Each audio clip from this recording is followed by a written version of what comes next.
Greetings, viewers. Joining us today is author and musician Judy Ann Nock. Welcome again, Judy. Thank you so much. I'm so happy to be here. You're about to have your 6th or 7th book release with the modern witchcraft book of Crystal Magic, your complete guide to the power of crystals. Why did you choose this subject? Okay, this subject is one that is very, very near and dear to my heart. I started working with crystals when I was very young. And when I say working with crystals, I meant that I had this sense that I wanted to connect with them and also physically connect them. So I started as a silversmith, self-taught jeweler, and I would make crystal pendants, crystal pendulums, earrings, jewelry. I just always had like an affinity with quartz that led me to expand my understanding. I attended the Gemological Institute of America and became an expert in the field. And when I got the opportunity to write the book on crystal magic, I just jumped on it because I had this, wide experience where it was a hobby, it was a passion, and it was my livelihood. Wow. So crystals brought me to jewelry making, which was my career for a very long time. And I still do. I still work in metal. I still do work in metal. That is amazing. Thank you. In your opinion, can you explain to the audience what exactly is a crystal? Okay, so a crystal is a crystallized mineral, and there are 7 different crystal systems. But in order to be like a crystal, it has to have a certain kind of chemical composition. It has to have a certain kind of structure, and it has to form a lattice, which means that these systems repeat. They can be very, very small. Sometimes we call those structures microcrystalline, and they need to be seen with a microscope. You can't really see them with the naked eye. But there's really no limit to how large a crystal can grow. Crystals can grow very, very large. It depends on their environment. And there are a lot of things that we consider crystals that technically aren't. So crystal is a word that means a lot of different things to different people. So in crystallography, it would mean a mineral with a lattice structure that follows a repeating thing.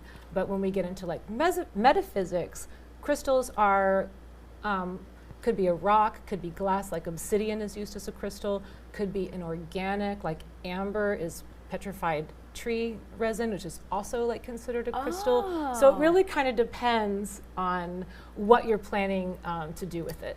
Your new book concentrates on using crystal spells. Yes. Where do these spells come from? These spells came from my wide experience as a working witch. Modern Witchcraft Book of Crystal Magic is really a book of joy. It's really steeped in a lot of inspiration and a lot of love.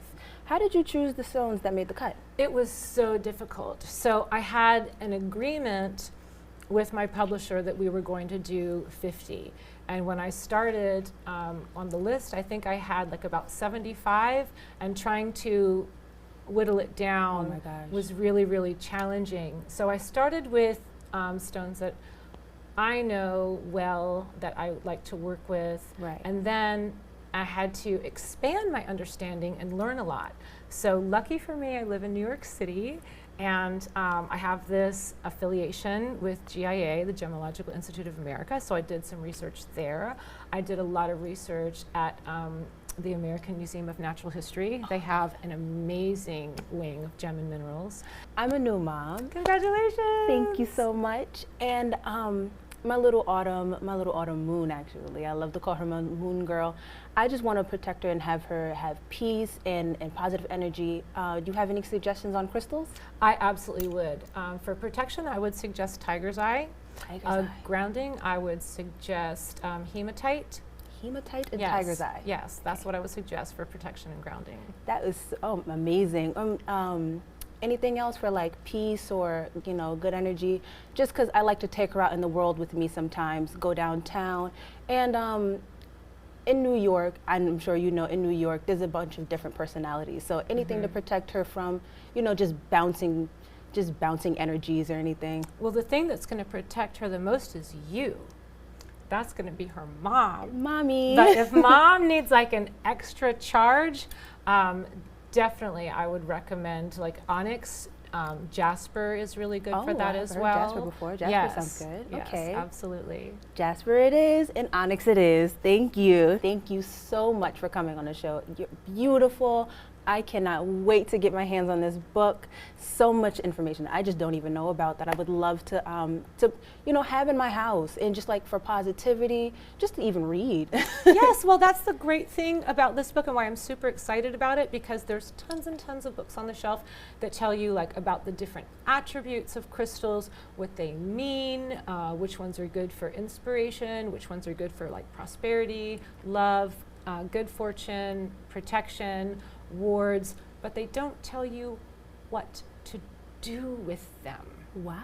They don't tell you what to do with them, and that's where this book I think is really going to stand out, where it gives you like activities, matrices that you can build, spells that you can do, arrangements that you can do for your own power, and all kinds of things that you can do with them. So it's like, now that you know what they're for and how you can use them, these are things that you can do. So much learning Yeah, fun. it is. Oh my goodness. Oh, now I'm even more excited. I'm just feeding off of your energy, and it's so good, loving, exciting. Thank you for coming. Thank you so much. We love you here at Thank you Oculus for having Alchemy. me. I can't wait to be back.